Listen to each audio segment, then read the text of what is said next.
Hi dear, welcome back to Timeless Wisdom. As we grow older, have you ever noticed that you don't visit people as often as you once did? You might have been the kind of person who made regular rounds, dropping in on friends, attending every gathering, and always staying socially active. But over time, something starts to change. You find yourself hesitating before heading out, and those spontaneous visits no longer feel as necessary. And you know what? That's perfectly okay. In today's video, we'll be discussing 6 honest reasons why I've stopped visiting people as frequently as I used to. This isn't about withdrawing or cutting people off. It's about understanding how your priorities shift, how relationships evolve, and why being intentional with your time and presence has become more important than ever. If you've ever felt this way but didn't quite know how to explain it, keep watching. This could help you articulate what you've been feeling. Stay with me until the end, because these insights might change the way you see your relationships and help you find more peace with the choices you're making.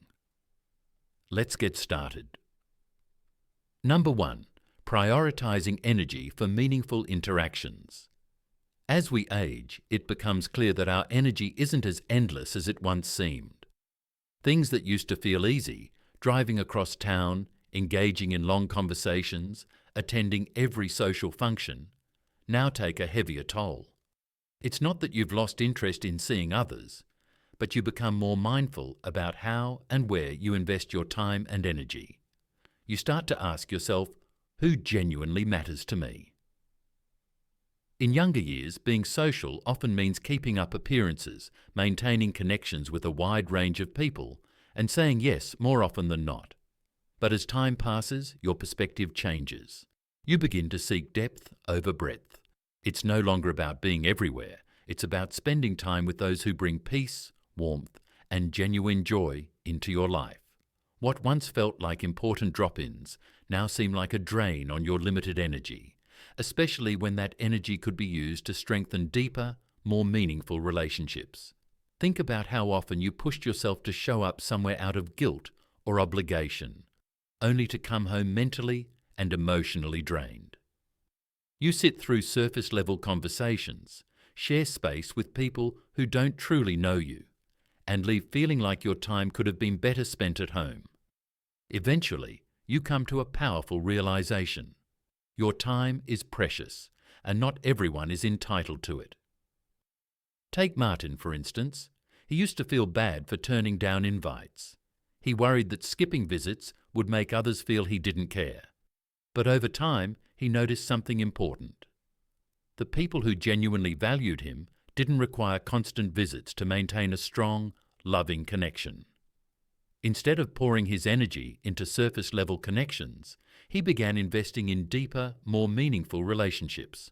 And suddenly, being social no longer felt like a chore, but a genuine source of joy. It's not about cutting yourself off from others. It's about making thoughtful choices. You don't need to attend every gathering or meet with everyone to show you care. True relationships aren't built on constant presence. They thrive on mutual respect, authentic appreciation, and understanding of each other's time and space. Number 2. Avoiding unnecessary stress and drama. One of the most important lessons that comes with age is realizing that not all social interactions are worth sacrificing your peace. There may have been a time when you tolerated gossip, unnecessary disagreements, or people who brought more negativity than positivity. But as time goes on, you begin to see that protecting your emotional well-being takes priority over keeping every connection alive. It's not that you've stopped caring about others, it's just that your tolerance for drama has faded. You no longer have the urge to argue over trivial things, revisit old wounds, or sit through conversations that leave you drained. If visiting someone means exposing yourself to stress, whether it's family conflicts, subtle jabs, or repetitive arguments, you begin to ask yourself, why am I putting myself through this? Really think about it. Have you ever left a get-together feeling completely worn out? Maybe you sat through a meal where the focus was constant complaining, or you drop by someone's house out of duty only to be met with criticism, gossip, or negativity. There comes a time when you realize moments spent in toxic environments are moments you won't get back. And at this stage, every minute counts. Take Grace, for example. She used to visit certain relatives out of habit.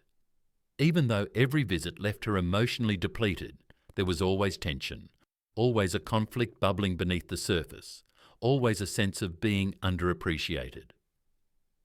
One day, she made a decision to stop putting herself in situations that drained her. Instead, she chose to surround herself with people who uplifted her, appreciated her, and made her feel seen. And for the first time in years, being social felt good again. Here's the simple truth. You are absolutely entitled to protect your peace and your energy. You don't owe anyone your time, especially when it comes at the expense of your happiness.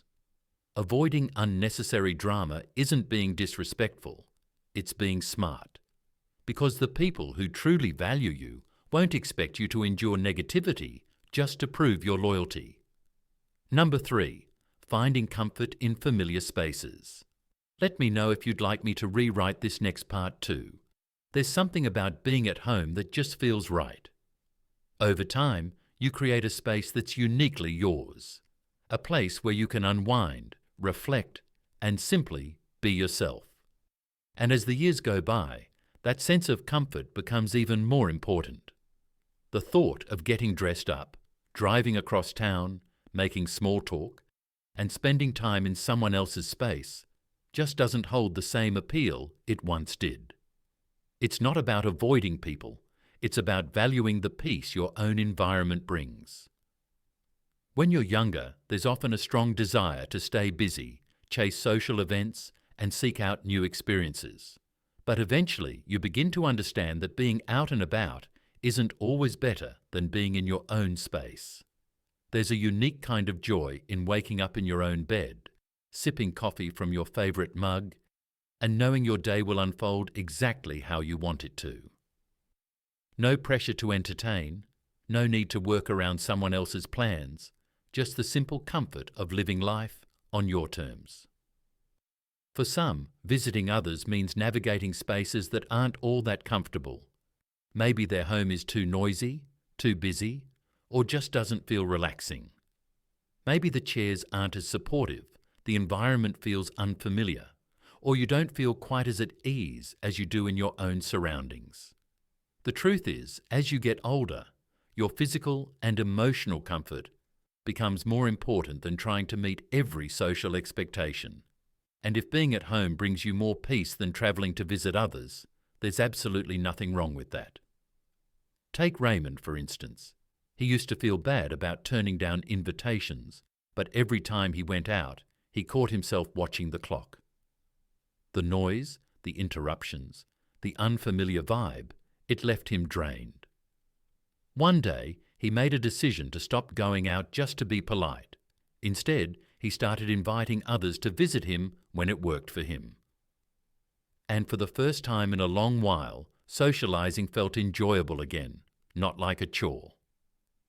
There's a reason your home feels the way it does. It's tailored to you. It's where you feel secure, where your favorite things live, and where you can move through the day without having to adjust for anyone else. Choosing to stay in more often isn't about shutting the world out. It's about honouring the space you've built and the peace it gives you. Number 4, valuing quality over quantity in relationships. The more friends you have, the more events you're invited to, the fuller your calendar appears, and the more socially connected you feel. But as you grow older, you begin to understand that true satisfaction doesn't come from how many people surround you. It comes from the quality of the relationships you maintain. Rather than going out of their way just to socialize, many older adults choose to pour their time and energy into fewer but more meaningful connections.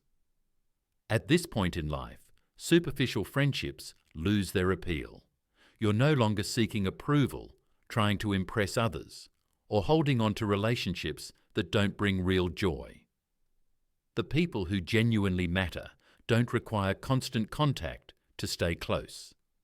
There's an unspoken understanding that friendship isn't about how often you're present. It's about showing up in the ways that truly count. Think about the number of casual acquaintances you've had throughout the years. People you spent time with out of habit, convenience, or social pressure. Now ask yourself how many of them truly enriched your life. If your answer is very few, then it's easy to see why. As you age, the need to keep up with everyone fades. The friendships that stand the test of time aren't built on convenience. They're built on real trust, mutual respect, and appreciation. Let's consider Evelyn, for instance. She once felt the pressure to stay connected with everyone, making phone calls, planning get-togethers, always trying to stay on people's radar. But over time, she realized something. The ones who truly cared didn't need constant updates or check-ins. She began to prioritize the relationships that felt natural, the ones where she could go weeks or months without talking and still feel that closeness. Suddenly, her social life stopped feeling like a responsibility and started to feel rewarding again. Choosing quality over quantity doesn't mean isolating yourself or cutting ties. It simply means putting your energy into the connections that lift you up and gently stepping away from those that no longer do. It's the realization that real friendship isn't measured by how often you see each other, but by how deeply you connect when you do. Number 5, a shift in priorities and personal reflection. As time passes, you begin to see life through a new lens. The things that once felt urgent, staying socially active, being visible, always being part of the crowd, begin to lose their grip. Instead, your attention turns inward. You start focusing on what brings true fulfillment. You understand that your time is precious, and you begin making decisions based on what gives you peace, purpose, and real happiness. For many older adults, this shift in priorities means that visiting others simply out of routine no longer feels essential. Rather than filling time with activities that no longer bring satisfaction, there's a growing appreciation for self-care, inner growth, and the simple joy of living in the moment. Some find peace in reading, others in rediscovering hobbies they never had time for, and some in simply sitting quietly at home, reflecting on the journey they've taken. Think about it. How many times have you done things purely out of habit rather than true interest? In your younger years, you may have felt obligated to say yes to every invitation, meet social expectations, and constantly stay busy. But now, you have the choice to approach things differently. You can focus on what truly brings you joy, whether that's quiet time alone, cherished moments with loved ones, or just soaking in the calm that comes with growing older. Number 6, understanding that genuine friendships don't require constant visits.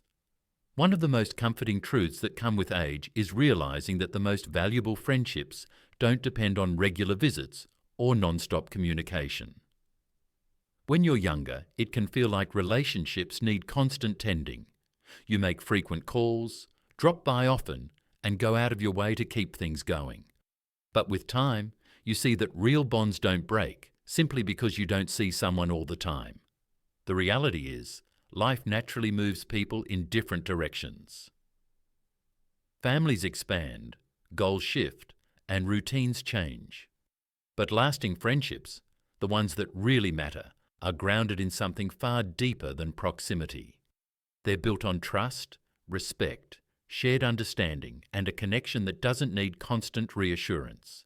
Some of the most meaningful relationships are the ones where you can go weeks, months, or even years without speaking, and still feel instantly connected the moment you talk again.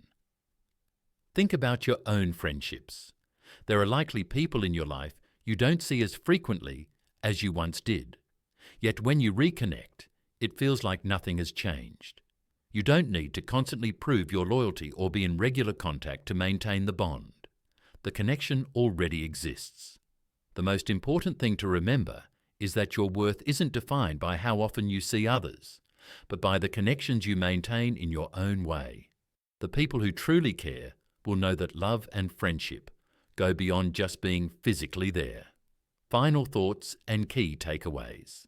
As we wrap up today's video, let's take a moment to reflect on the 6 reasons why visiting people less often isn't something to feel guilty about. Life changes, priorities shift, and the way we connect with others naturally evolves.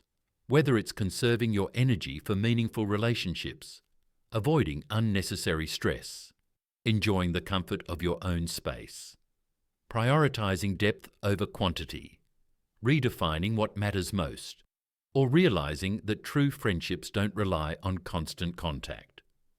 All of these are valid and empowering reasons to be intentional about how you spend your time. One of the greatest gifts that comes with age is the freedom to live life on your own terms. You no longer feel the pressure to meet every expectation, engage in surface-level interactions, or visit just for appearances. Instead, you begin making decisions based on what truly brings you joy, peace, and a sense of purpose. That's not being distant. That's being thoughtful about your time. And when you choose to spend time with others, it's because you genuinely want to, not because you feel obligated. Thank you so much for joining us today at Timeless Wisdom. We'd love to hear from you. Please leave a comment below and share one insight you gained today and how you plan to apply it to your life. Your thoughts are incredibly valuable to us, and reading your comments gives us the motivation and encouragement to keep going. If you enjoyed this video and found it helpful, please give it a like, subscribe, and share.